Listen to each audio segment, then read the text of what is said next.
በጣም ፍቅር ውስጥ ሲገቡ መሸሽ የሚጀምሩ ሰዎች እንዳሉ ታውቃላችሁ? ምናልባት እናንተም እንደዛ ናችሁ? እስኪ ራሳችሁን ፈትሹ። አንዳንድ ሰዎች ፍቅር ውስጥ በጣም መግባት ሲጀምሩ ያፈቀሩትን ሰው መሸሽ ይጀምራሉ። ለብዙ ሰዎች የሚመስለው ይሄ በቃ ደበርኩት፣ አስጠላውት ማለት ነው፣ ትቶኝ ሄደ፣ ሸሸኝ ብለው ያስባሉ።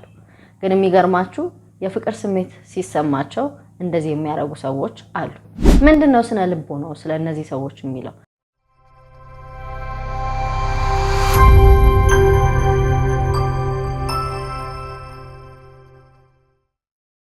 ፍቅር ውስጥ ስንገባ ወይም ፍቅር ሲይዘን ያንን ሰው ለመቅረብ ስለዛ ሰው ለማወቅ ኢሞሽናሊ ኮኔክት ለማድረግ የምንፈልግ ሰዎች እንዳለን ሁሉ ፍቅር ሲይዘን ደግሞ በጣም ፈርተን የምንሸሽ ሰዎች እንኖራለን።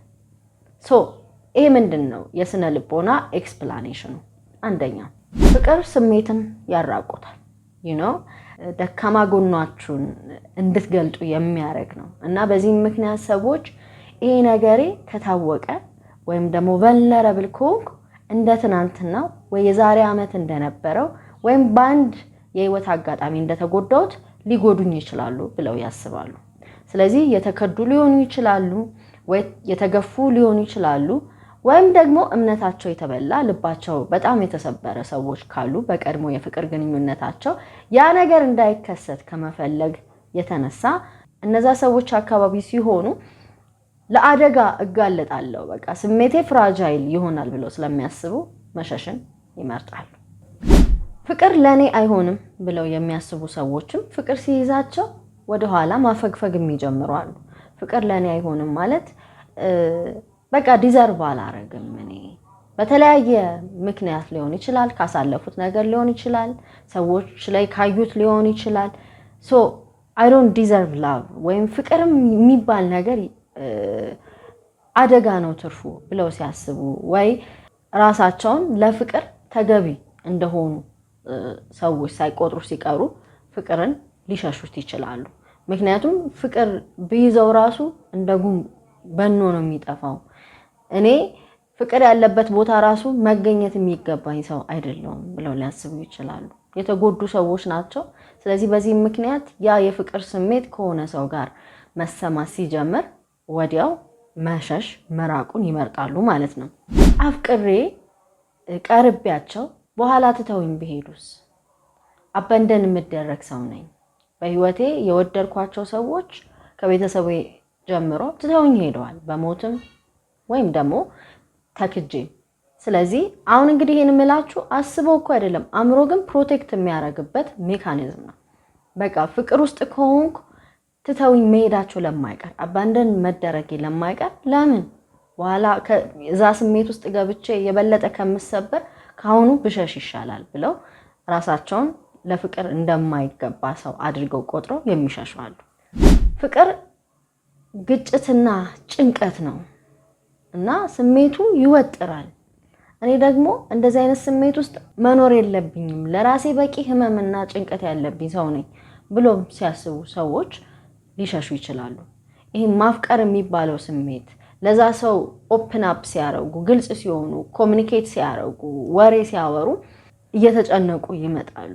ምክንያቱም ኃላፊነቱ ከዛ ደግሞ ኮሚትመንቱ ከዛ ሰው ጋር መጣላት፣ ማስተካከል፣ መነጋገር፣ መለቃቀስ ለስሜት በጣም ቅርብ ስለሚሆኑ ይሄ ነገር ደግሞ እንደ በርደን እንደ ሸክም እኔ የሚገባኝን ያህል አልቅሻለሁ፣ በቃ ከተገቢው በላይ በእድሜ ዘመኔ በጣም በጭንቀት ነው የኖርኩት፣ ሌላ ጭንቀት ሌላ ውጥረት አልፈልግም ብሎ የማሰብ ነርቨስ ሲስተማቸው ፓኒክ ያደርጋል።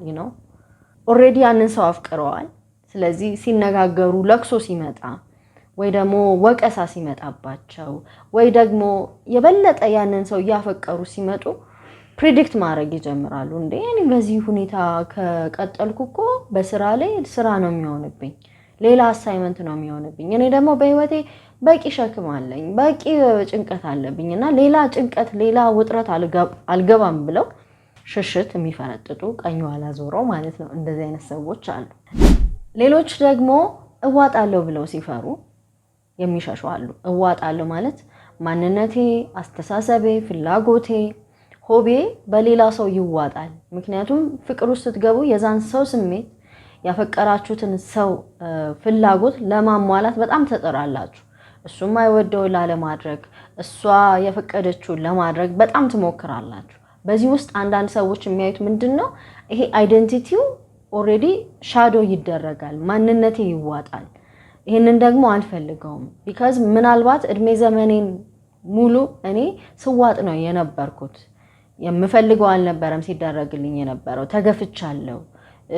አስተዳደጌ ጥሩ አልነበረም። አሁን እንደገና ፍቅር ግንኙነት ውስጥ ስገባ ደግሞ ለዛች ሴት ወይም ላፈቀረችው ወንድ በጣም ብዙ ማድረግ ስትጀምር ቀስ በቀስ አይደንቲቲን፣ ማንነቴን፣ ፍላጎቴን እንዳላጣ ብለው በመሸሽ ሰዎች ሊሸሹ ይችላሉ።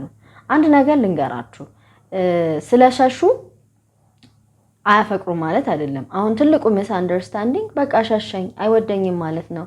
ድሮም ወንዶች ይኸው አስጀምሩኝ ትቶኝ ሄደ የሚባል ነገር ይኖራል። ወይም ደግሞ አይ ሴት ማፍቀር ሲጀምር ማነው ጥሩ ሁኔታ ላይ መሆን ሲጀምር ይሄው እኮ ፍቅር አይወድላትም ብለው ሄስቲ ጀነራላይዝ አድርገው የሚያዝኑ ወንዶች ይኖራሉ። ዞሮ ዞሮ ግን እንዳልኳችሁ ሰዎች የሚሸሹት ስለጠሉ ብቻም አይደለም። በጣም ፍቅር ውስጥ ሲገቡ ሊሸሹ ይችላሉ። ራሳቸውን ፕሮቴክት የማድረጊያ ሜካኒዝም ሊሆን ይችላል።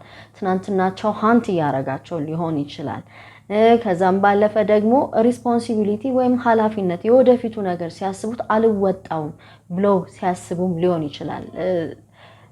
ከዛ ደግሞ የትናንትና ትራውማ አለ፣ የትናንትና ህመም አለ፣ ሀዘን አለ። እንደገና እሱ ሪፒትድሊ እንዳይከሰት እንደገና ሌላ ታሪክ እንዳይፈጠር በማሰብ ደግሞ ከዛ ሊሸሹ ይችላሉ። ምን እናድርግ? የሸሸን ሰው ሁሉ በቃ ጠልቶኛል ብለን እያለቀስን እንቀመጥ ወይስ ደግሞ እንጨቅጭቅ? ማለት በተደጋጋሚ ምን አርጌሽ ነው? ቆይ እንደዚህ ነው ማለት ነው? ደህና ሁኔታ ላይ ስንደርስ ነው የምጠፊው? እንደዚህ ስንት ነገር ተባብለን ብሎ ከመውቀስ ይልቅ የበለጠ ፓኒክ እንዲያረጉ ከማድረግ ይልቅ በተቻለ መጠን የተወሰነ ጊዜ መስጠት ጥሩ ነው። ለነዚህ አይነት ሰዎች ሲሸሹ ወይም ደግሞ እኛም ከሆነን እንደዛ መንሸሸው ማሰብ ጥሩ ነው። ምንም አይነት ነገር ባይዘው ያለ ሪስክ የሚገኝ ነገር የለም። ዋጋ ሳንከፍል የምናገኘው ነገር የለም። ይሄ ምድር ላይ ያለ እያንዳንዱ ነገር ኤቭሪቲንግ ዋጋ አለው። ልጅ ለማግኘት ምጥ አለ፣ ብዙ ህመም አለ። ትምህርት ቤት አንድ ዲግሪ ለማግኘት ብዙ አመት መማር አለ። ፒኤችዲ ለማግኘት ስራ ለማግኘት መልፋት አለ፣ ሄዶ አፕላይ ማድረግ አለ። በቢዝነስ ብሎሰም ለማድረግ ብዙ ስሊፕለስ ናይቶች፣ እንቅልፍ አልባ ምሽቶችን ማሳለፍ አለ። ፍቅርም የራሱ የሆነ ሳክሪፋይስ አለ። ሁሉ ነገር ተመችቶን አይደለም። የሆነ ነገር ልናገኝ ስንል አንዳንዴ በቃ ራሳችንን vulnerable አድርገን ክፍት አድርገን it's okay መሰበር ባይዘው በሆነ መንገድ ያጠነክራል። what doesn't kill you makes you stronger ነው የሚባለው። የማይገል ነገር ያበረታ ነው የሚመጣው። ስለዚህ ማንነታችን፣ ንግግራችን፣ እይታችንን ያስተካክልልናል። ኦፍ ኮርስ ምናልባት ልባችንን የከፈትንለት ሰው በጣም ሊጎዳን ይችላል፣ አውቃለሁ። አምነን ልንከዳ እንችላለን። ያሳለ እንደዚህ ይሄ ማለት ግን ገና ይሄንን ሪስክ ራቻ ሁሉን ነገር ከዘጋ ምናልባት ጥሩ ፍቅር፣ አሪፍ ሰላማዊ የሆነ ቤተሰብ የመመስረት እድላችንንም እየዘጋ ነው የምንመጣው። ፕላስ ደግሞ በትናንትና ዱዌል ማድረግ፣ ትናንትና ላይ ቆሞ ዛሬን ማበላሸት፣ ነገም ጥሩ ነገር እንዳይመጣ መከላከል የራስ ጠላት መሆን ነው። ስለዚህ በተቻለ መጠን እንደዚህ አይነት ሁኔታ ውስጥ ያላችሁ ሰዎች ራሳችሁን ፈትሹ። ያልታከመ ነገር ካለ አክሙ። እንዳልኳችሁ ነው ምንም ህይወት ላይ ያለ ሪስክ ዋጋ ያለ መክፈል ያለ ፈተና የሚመጣ ነገር የለም። ትክክለኛ መንገድ ሁሉ የሆነ ነገር ያስከፍለናል። ግን ምንድነው is it worth it ነው? የትኛው ነው የሚገባው የሚለው ነው። ስለዚህ እንዳልኳችሁ በቃ ዋይዝሊ መምረጥ አለብን። ኢትስ ኦኬ። ዛሬ የተማመንበት ትዳር፣ ዛሬ የተማመንበት የፍቅር ግንኙነት ነገ ላይ ምን ሊሆን እንደሚችል አናውቅም። ግን እንዳልኳችሁ ነው የማይገለን ነገር ሊያበረታን ይችላልና ፍርሃታችንን ቀስ በቀስ ብናስወግድና ራሳችንን ትሬን ብናደርግ መልካም ነው። ጨርሻለሁ። የማማከር አገልግሎት ማግኘት የምትፈልጉ ስክሪኑ ላይ ባለው ቁጥር ቴክስት በማድረግ ሙሉ መረጃ ስለ አገልግሎቱ ክፍያም ሆነ የተለያዩ ጉዳዮች ማግኘት ትችላላችሁ። ላይክ አድርጉ፣ ሼር አድርጉ። ሰብስክራይብ ያላደረጋችሁ ሰብስክራይብ በማድረግ የፍቅር ይበልጣል ቤተሰብ እንሁን። እወዳችኋለሁ። የሚቀጥለው በሌላ ርዕሰ ጉዳይ እንገናኛለን። ቻው።